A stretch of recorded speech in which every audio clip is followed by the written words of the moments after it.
As of 2016, over 6.1 million people were unable to cast their votes. According to Law and Psychology, Volume 21, currently 47 states prohibit incarcerated felons from voting. 32 of these states extend to not allowing people on parole or probation to vote, and in 15 states prohibits felons who have already served their sentence not have the right to vote. So fortunately, in Maine and Vermont, felons don't ever get their rights taken away, meaning that even while incarcerated, they're still able to cast their votes even within the facility. As citizens of the United States, I truly believe that it's a right and duty to vote. Amendment 15 states the right of United States citizens to vote shall not be denied or abridged by the United States or any state on previous conditions of servitude. In order for there to be fair voting rights, felons should be able to vote while incarcerated and after being released from prison. Now, let's talk about some of the reasons and issues with taking their rights away. One of my biggest issues, I stated before, is that it's an alienated right as a citizen. It's in the Constitution, and the United States is built on this Constitution. Amendments are applied to all citizens and should never, ever be taken away or threatened, even by the government. Also, the 8th Amendment prohibits excessive sanctions and demands that punishment for crime should be graduated and prohibited to the offense, meaning that your punishment should not have to include taking your right to vote away. My second point is that 6.1 million people aren't putting their vote in. And to me, that's a lot of people. So that means that there could be a possible shift if 6.1 million people aren't putting their vote in. That means a lot of people are being hushed, and people that are living within the United States, living under our laws, living under the rules and regulations of the United States, but they are being hushed simply because they've committed a crime in the past.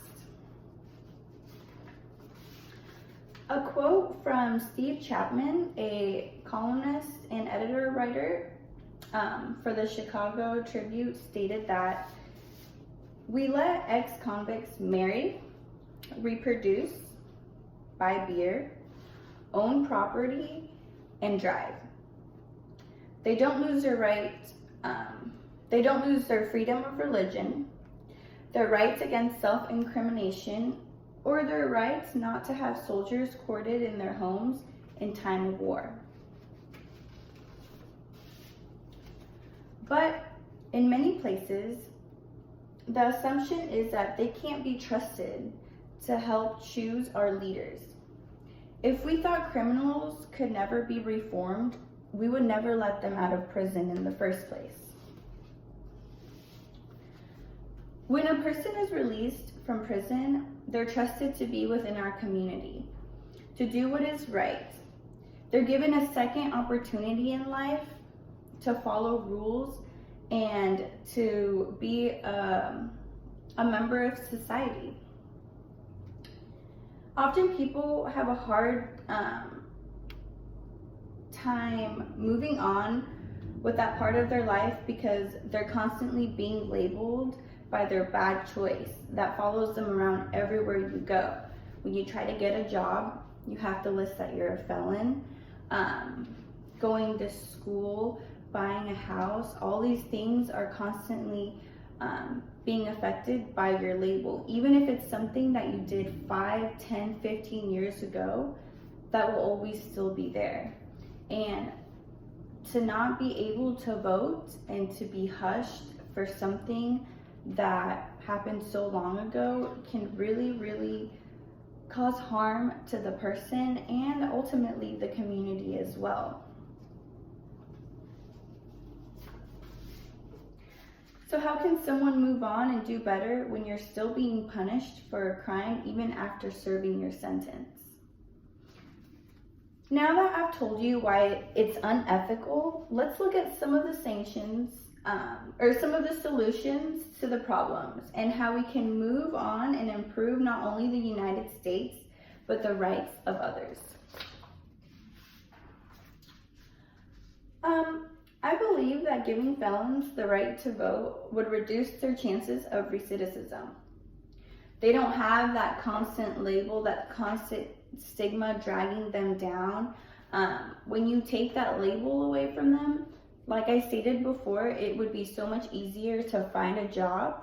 And a lot of the times having a job or going to school can be some of the guidelines to probation and parole. And it can be extremely hard, which is why a lot of the times felons kind of fall back because things are so much harder.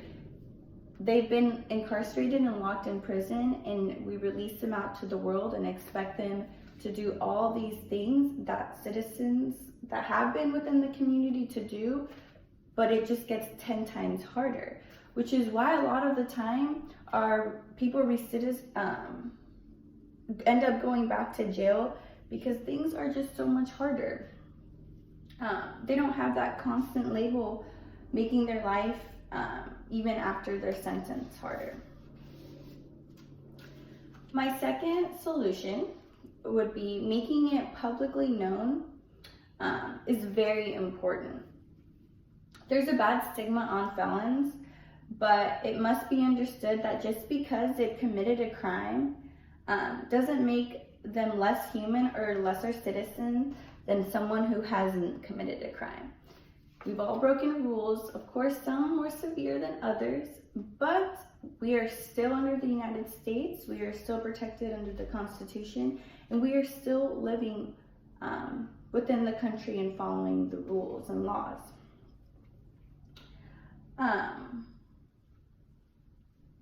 By changing the stigma, it would move people to start voting to change the laws to help felons and the people within the correction system.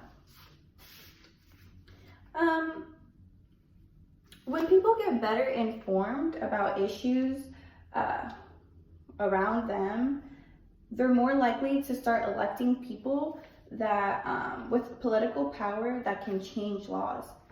We can change the laws. We are the people, and I believe that we have so much control over certain things, but unfortunately a lot of people are uneducated about things that are kind of thrown in the back. For example, felons or the mass incarceration issue within the United States. We need prison reform, but I do feel like a lot of the times it isn't talked about as much, so people aren't really putting that much care into the issue. But when we start to understand these issues around us, we're able to start electing people in political power to change the laws for the better, for the people. Being a U.S. citizen comes with rights. Our Constitution is what makes us a free country. It's what makes us greater than some countries out there. When you're born, the Constitution is automatically applied to you, and voting should be able to, and nothing should be able to take these rights away, even the government. Felons are a part of our community and should have a vote in and should have a voice in who's in office and local elections as well.